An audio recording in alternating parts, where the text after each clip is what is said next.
Hello and welcome to the Joe Ligato Show. I'm your host, Dr. Joe Ligato, and today we're going to be reading a number of tweets discussing what is happening in the propaganda war, what's happening in the more geopolitics aspect of the Judeo-Islamic conflict of 2023. And so we have a tweet by Sharmine Narwani saying that a Pentagon source privately tells me there is a growing sentiment that Israel is manipulating the United States into a war with Iran. The Israelis say they don't want a regional war on multiple fronts, but then keep striking Iranian allies everywhere and leave us to deal with the fallout. Okay, so that's something that I have been seeing more and more of, and I think that a lot of people across various platforms are also seeing that, where it's been traditionally thought that it's the United States with Israel as an outpost of colonialism in the Middle East, but we're seeing more and more that it looks like it's actually Israel that is in charge of this relationship, and it is the United States and the various other Western countries that are listening to whatever Israel dictates that they do. And that should be concerning to you, particularly because America is a declining power, and if America did go to war with Iran, I do not think that places like Russia will sit it out. And then if Russia doesn't sit it out, then China is not going to sit it out. And then if Russia and China don't sit it out, then the entire Middle East is going to feel confident enough to get involved in this. And I have some other tweets that I'm going to go over that express that sentiment as well. And so there's a concerning situation here where I do think that both the United States and Israel realize that their time of dominance is waning. And so I think they're just like going all out, wanting to either ensure their place in history in the history books, or they're trying to make as good of a situation as possible before things really continue to decline at a faster and faster rate. So let's see what else is going on. Okay, so this might be a tweet that seems silly. The Domino's, which is a food chain, it's a restaurant type of thing, in the Pentagon is busier than usual. This is not a drill. Okay, so what they're saying is that there is a typical range of like 12 hours during the day where the Pentagon, this food place, has food being ordered and delivered and things like that. However, outside of that time, there's a massive amount of pizzas being delivered at the Pentagon. And so what this tweet may be telling you, it may be implying, is that because this source is more busy than usual, that there are people in the planning room maybe 24/7, figuring out what to do about this current Israel crisis. And so it doesn't seem serious on its face. It's like, why? Who cares about if they're ordering food at the Pentagon? But it actually is very serious because it tells us, it might be an indicator that they are taking this conflict, the Judeo-Islamic War 2023, very seriously. And I have a number of tweets that I'm going to go over that explain exactly why they would be taking this very seriously, because I do think that there's a large possibility this ends in World War III, and it seems like the Western side has really no break. They're just like pedal to the metal gas. It's just, they have no diplomacy anymore. They have no ways of calming situations. And so we see here what's happening where there's a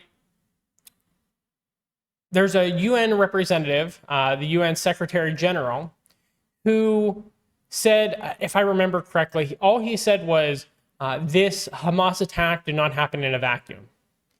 And Israel's response to this United Nations representative is Israel's ambassador to the UN says his country will refuse to issue visas to United Nations representatives, I'm assuming that means all United Nations representatives, after comments made by the United Nations Secretary General, with the ambassador adding that the time has come to teach them a lesson.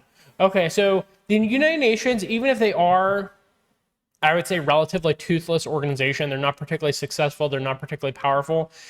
This is showing that Israel is really going against the international community by picking a fight with the United Nations directly right now. So they're losing allies, they're losing support, and it's a concerning situation. There is every possibility that not only would we be facing World War III coming up, but Israel's entire existence might be in jeopardy at this point. And I think they realize that as well, because Before this war, it did sound like a lot of places were talking about a two-state solution. But after this war, they're saying, well, wait a minute, why should there be a two-state? Israel doesn't really have a right to exist. I'm not saying I agree with that or not, but given Israel's actions, that is what they're saying. And so now we're going to get into what I consider to be probably one of the most dangerous parts of this conflict right now. Is the Islamic world is at the edge of a cliff. Well, I don't want to say edge of a cliff. They are a step away from doing something as a cohesive group.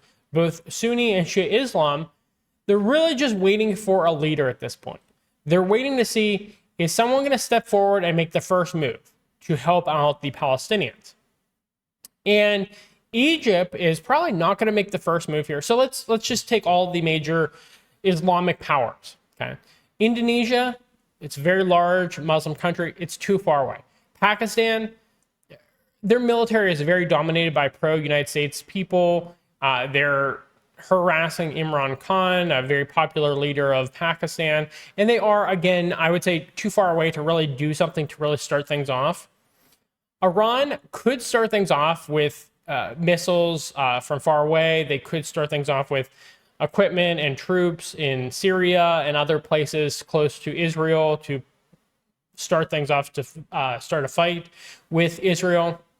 But then you have two other countries that are really, I would say, regional Muslim powers that could do something, and Egypt is one of them. I don't think Egypt is going to be the one that starts things off if things do happen, because Egypt, the current government is very hostile towards the Muslim Brotherhood, and Hamas has its origins partially in the Muslim Brotherhood, and they have close ties with the Muslim Brotherhood. And so Egypt is not probably going to be that regional Muslim power that can really take the fight to Israel.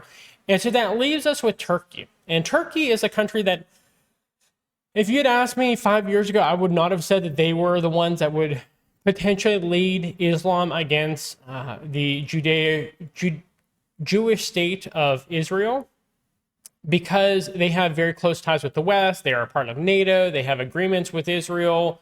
They're just not ones that I would really see as being super hostile towards Israel, given their position either being pro-West or maybe balancing the fence between the West and the rest. And I've even talked about this in other recent videos where places like India and places like Turkey, I said, were really up in the air in terms of what side they would take in the current conflict between the Western civilization and the other 6 civilizations of the world. However, it does seem like Turkey remembers its Ottoman Empire roots and the various major leaders that Turkey had that led the Islamic world, because Erdogan is coming out, and his various members of government are coming out and saying some really strong statements. There was one member of, I believe it was a coalition partner party within Erdogan's government, who was saying Israel has 24 hours to turn electricity back on and stop blockading the country, or Turkey will get militarily involved. And now we have Erdogan himself talking really strongly. And I should say that, yes, leaders can saber rattle, but when you have the entire Islamic world this strongly looking for a leader, when you say things like this, you kind of have to back it up with actual actions, because people are going to remember if you take a coward's way out. Like it's I would say worse to say that you're going to do something and then don't do it in this type of circumstance versus just not saying anything at all, which is places like Egypt. Oh, I should also mention that Saudi Arabia is also in another awkward situation. They can't really lead this as a regional Islamic power because they have American military bases within their country, and they're still trying to pivot towards the rest of the world instead of the West. And they're just having a problem with that. But back to Turkey for a second here. We see some strong statements from Erdogan and the rest of his government. So Erdogan says Hamas is not a terror group, calls it a patriotic organization that defends its territory and people. Okay, so that's initially a statement that Israel's not going to like, and it's going to really damage relations between those countries. So let's see what else they have to say. Erdogan says Netanyahu abused Turkey's goodwill announces he has canceled his state visit to Israel. Okay, so we're seeing this across the board where United States and Russia aren't talking, United States and China aren't talking, United States and Iran aren't talking, the West in general, European countries, things like that, aren't talking to these powers either. Saudi Arabia, Iran, China, Russia, Turkey, all of them are talking to each other. And so you're seeing a complete breakdown of communication. And so the thing is, whenever you want a de-escalation to occur, when tensions are high, hostilities are high, you need to be communicating with each other. And we're seeing that that breakdown has occurred where there has been traditional allies of the West who are just refusing to talk to the countries involved in this belligerence against Palestine. And so this statement is not only making the relations between Israel and Turkey worse, but you can also see that Erdogan really can't walk back these statements, I don't believe, where he could work with Netanyahu in the future. And so Netanyahu, even if I think he was trying to benefit from this situation to rally, unify the country, I don't know how he can stay as a leader of Israel, because other various countries of the world are not going to be willing to work with him, as we can see from this statement from Erdogan. So what are some tangible steps that could be happening in the future? And we see Turkish foreign minister here saying that Israel must immediately abandon this mistake. A ground operation against Gaza would turn this brutality into a massacre. I think it's already a massacre. Our region is at a turning point and we will either go to a great war or to a great peace. Okay, so this is an escalation. You have the foreign minister, one of the top people engaged in foreign policy within a major regional Islamic power, saying that there's the chance for a great war. So how are they handling this? How are they retaliating against Israel for what it's doing to the Islamic Muslim people of Palestine? Well, we see that Turkey has suspended all energy deals with Israel, and the Turkish energy minister also canceled his visit to Tel Aviv. Okay, so really, it's not only a breakdown, I believe it was here, it's not only Erdogan, but also other members of his government that are refusing to meet with Israel anymore. And so the breakdown in communication is occurring at all levels, which you should be concerned, okay? If war is going to occur between two countries that are upset with each other, it's more likely to occur if they're not talking to each other. And then we see here, which maybe this is the most concerning thing coming out of Turkey, which is that Erdogan is saying that Turkey may become the guarantor of Palestine.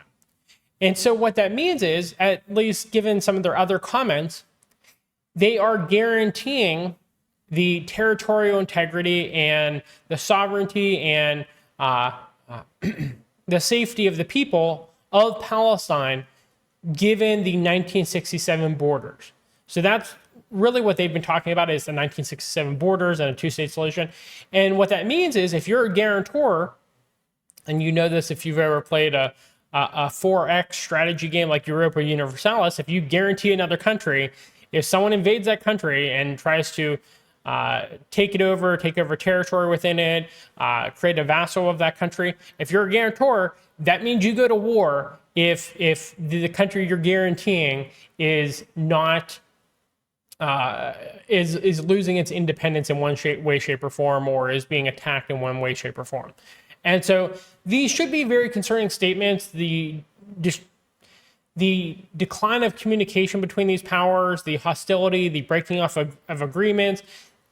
I personally think that the guaranteeing of Palestinian independence and the 1967 borders is a good thing, but it is something that will probably lead to an escalation of this conflict.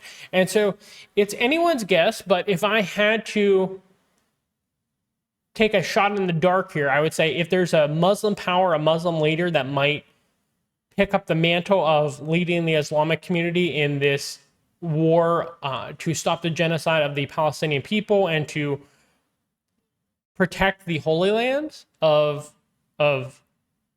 Palestine, then it sounds like Turkey is putting themselves at the front of that list, at the front of that pack of leaders of the Islamic world. And Erdogan, it sounds like that's what he wants to do. So I agree with the statements Turkey is making to a large extent.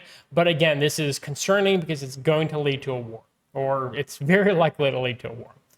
So anyways, thank you for watching. Please give us a thumbs up if you found this video to be informative, interesting, helpful. Please subscribe to our channel for more content on YouTube and Rumble.